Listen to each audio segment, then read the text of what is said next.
আমরা আছি গড়িয়ার রামগড় ঘটকবাড়ির দুর্গাপুজো।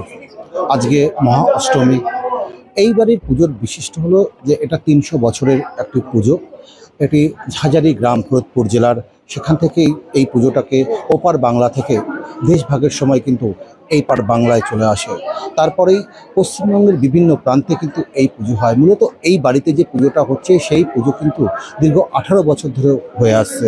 অতি নিষ্ঠার সাথে কিন্তু এখানে পুজো হয়ে থাকে। সবথেকে বিশেষ গুরুত্ব পায় এই পুজোতে কিন্তু আমিষ খাওয়ানো হয়। প্রতিদিন প্রায় 200 থেকে 250 জন মানুষকে আমিষ রান্না করে খাওয়ানো হয়, সেটাই কিন্তু প্রসাদ হিসাবে তারা গ্রহণ করেন। এখানে আমি বলে রাখবো যে ওখানে এক চালেরই একটা ঠাকুর রয়েছেন। এক চালার ঠাকুর মধ্যে শুধু তারা ওপার বাংলা থেকে যেটা হাতে করে নিয়ে এসছেন, তাল পাতার কিছু জিনিস নিয়ে এসছেন, এবং ওখানে যে কাটারি আছে যেটাতে বলি দেওয়া হয়।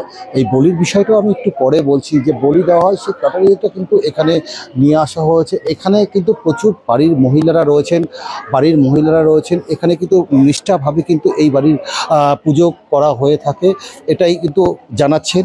কিন্তু এই যে বলি, সকালে একটা বলি হয়ে গেছে, আর অষ্টমী পুজো সকালে সবাই অঞ্জলি দেওয়া হয়ে গেছে।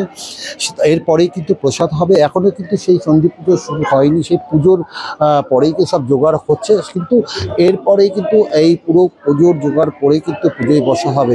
আমরা এই বাড়ির যে প্রসেনজিৎ যে ঘটক রয়েছেন, এই বাড়ির কর্মকর্তা, তার সাথে একটু কথা বলে নেব। আচ্ছা প্রসেনজিৎ বাবু, আপনি এই যে এই পুজোটা কিভাবে করে থাকেন, এবং এই পুজোটা নিয়ে যদি একটু আমাকে যদি বলেন। এই পুজোটা শুরু হয়েছিল বাংলাদেশে প্রায় 307 বছর আগে শুরু হয়েছিল। তো ওইখানে প্রায় 230 বছর বাংলাদেশে হয়, ফরিদপুর জেলার ইঝারি গ্রামে। সেখান থেকে দেশ ভাগের সময় 1947 সালে এদেশে চলে আসে পুজোটা। তখন পার্টিশনের পর আমাদের এপার বাংলায় শুরু হয়। এপার বাংলায় এটা 78 বছর হচ্ছে।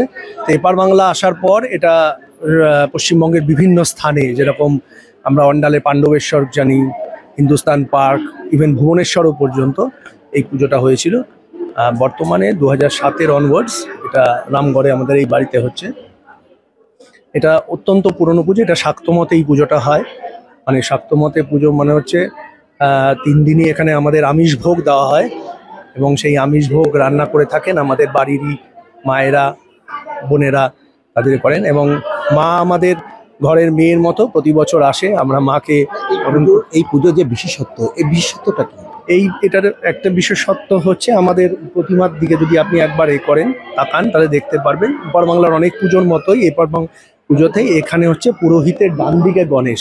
সাধারণত পুরোহিতের বাদিকে গণেশ থাকে, কিন্তু আমাদের গণেশের স্থান হচ্ছে পুরোহিত ডান দিকে। আর দ্বিতীয় হচ্ছে এখানে 3 দিনই আমাদের এখানে এখনো বলি প্রথাটা প্রচলিত আছে। তো সেখানে ছাগ বলি হয় আমাদের এখানে। এছাড়াও আমাদের সন্ধি পুজোর দিন চাল কুমড়ো বলি হয়ে থাকে। তো আর আমাদের শাক্ত মতে মানে এখানে আমিষ ভোগ দিয়েই মাকে আমরা পুজো দিয়ে থাকি।